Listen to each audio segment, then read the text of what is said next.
Hello, everybody. Just for a reference point, my name is Nick Scott, and I am a high school social studies teacher.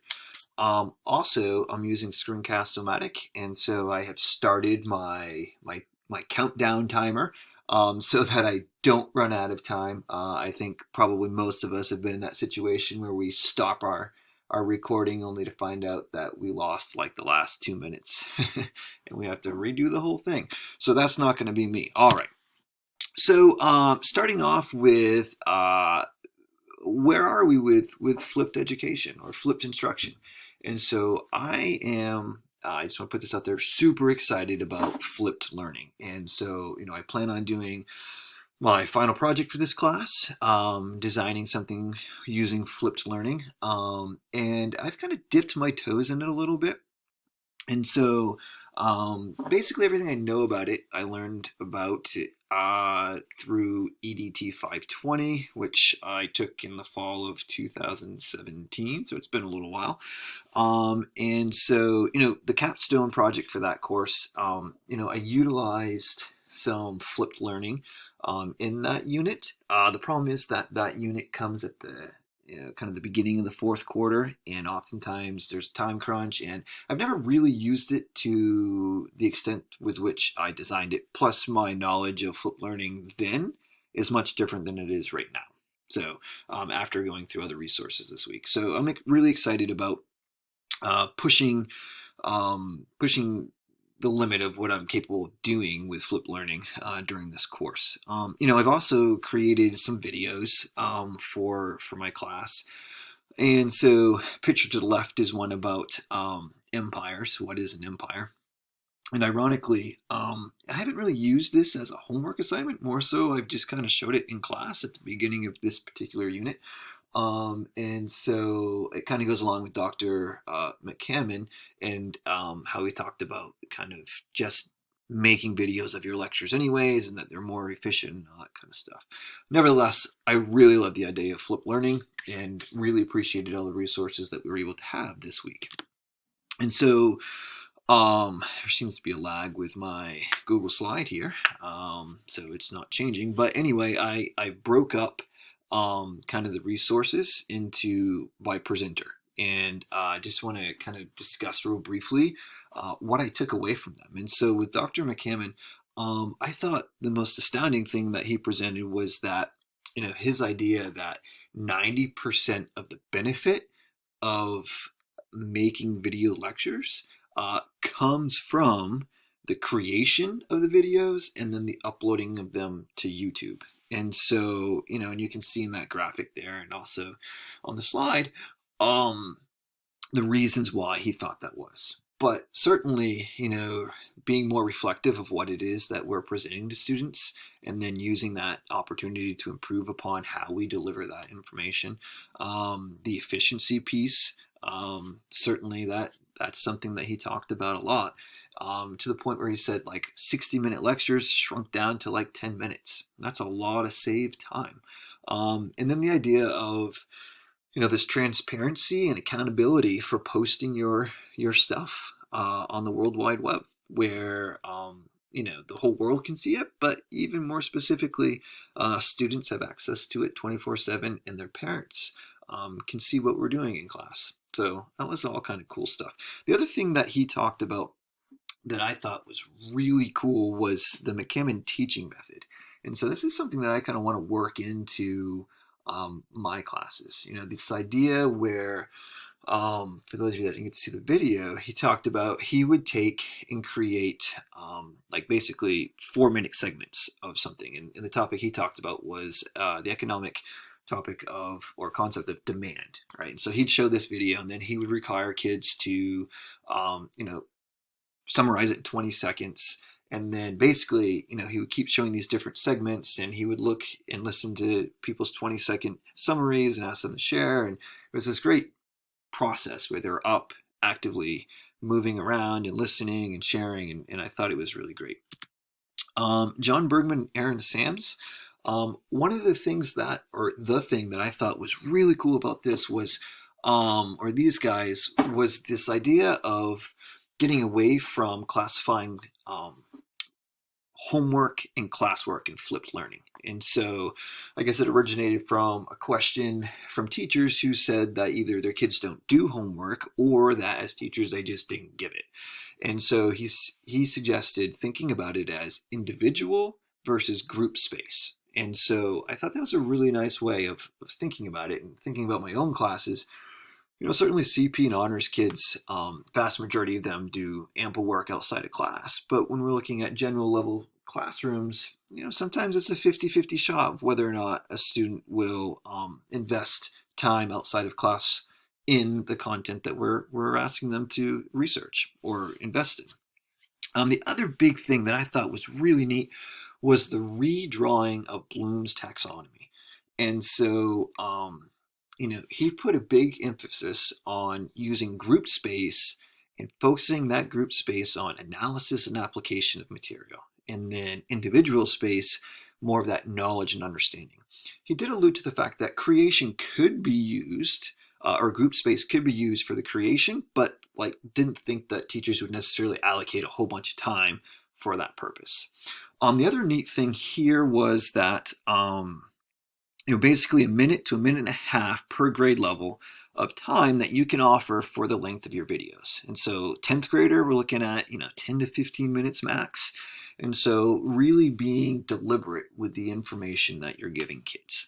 And he talked about relationships and how this can foster relationships. And I forgot to mention this with Dr. McCammon, but he mentioned the same thing. And I'm talking a little bit faster now because I'm looking at my countdown timer and I'm running out of time. So Katie Gimbar's, the video that I really liked of hers was talking about why make the videos your own, or make your own videos. And so, she talked a lot about trust with students. Students are going to trust that we are going to give them the information that they need to be successful in the tasks that we will require of them.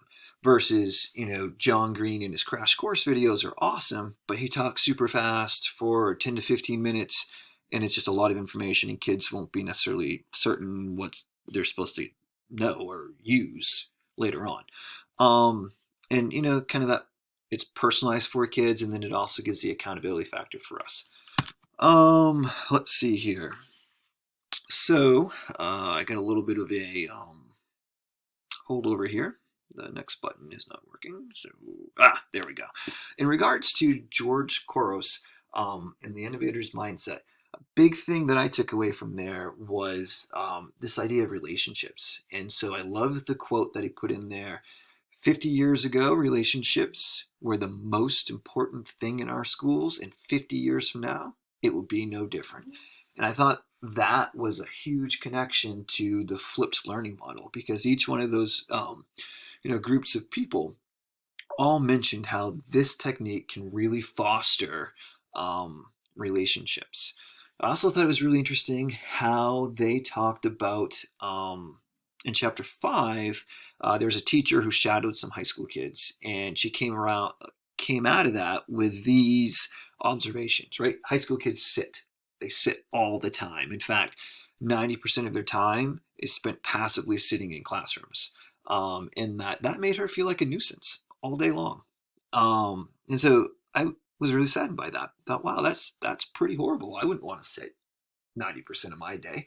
That sounds pretty dreadful, actually, especially if it's just passively listening to people talk at me.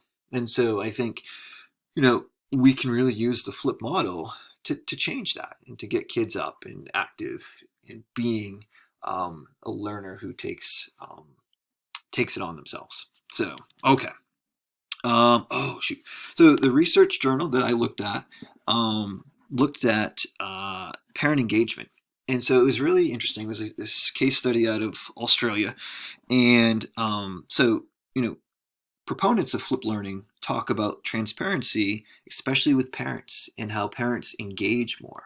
And so this study actually said that even though teachers feel like parents engage, the students and the parents themselves that were part of this study actually said that they didn't.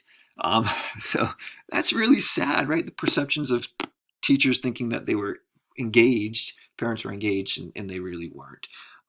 So, if I think about surprising, is this surprising? I don't know. So at the high school level, I know at our school, we struggle really hard to get parents in the building. So, we try to put on this big open house and have offered free dinner, a whole bunch of incentives. And we still, trickling of freshman parents and a little others throughout, but not a big showing. And even parent teacher conferences, right? It's really hard to get high school parents in a room with you chatting. So kind of interesting there. Wonder if there's a correlation. And I wonder if it would be different if it was a study done with elementary school parents. So, but they did say that other real benefits came out of the flipped learning.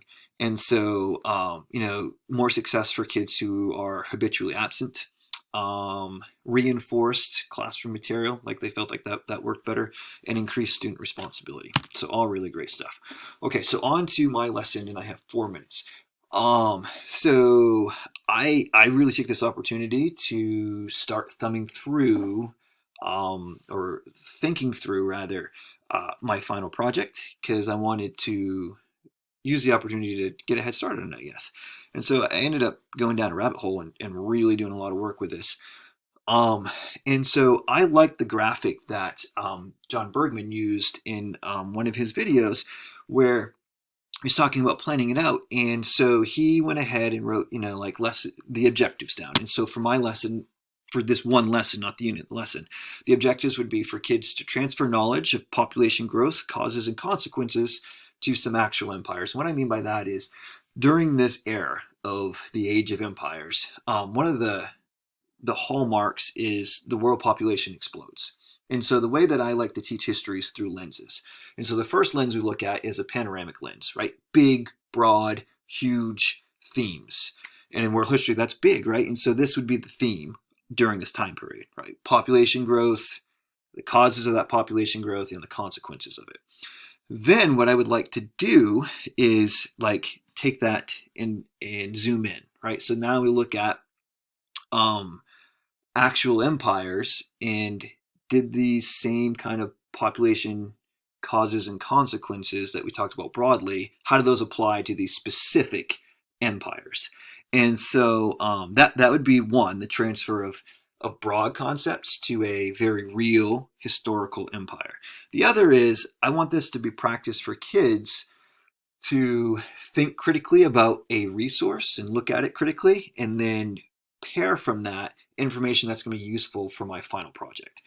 And so here we can see what is an empire would be the first lesson. That's not the one I want to talk about today, but just to show you what's coming, what would be before. And then the second lesson, right, population growth and the causes and consequences of that population growth. And so before, so what kids would do in their individual space would be they would watch a video, preferably at home, and then complete a Google form that kind of proves that they went ahead and watched it. And then during the group space, they would do centers. And those centers would be a scaffolding project or exercise that would help them with the project that they're going to create later on. And their project would be either a rap battle or a sports play-by-play kind of screencast of two empires battling it out.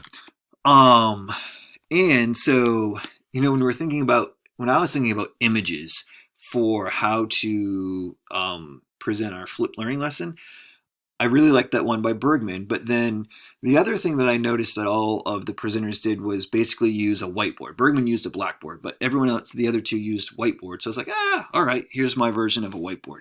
So anyways, here you can see my individual time, right? So video at home, quiz with the Google form. And then group time, what I really want to do is have a case study. So I would have the Roman Empire and the Persian Empire. And basically, the kids would have a center for each of the, I'm going to run out of time. So instead of, I'm going to stop us right there, and then I'm going to restart.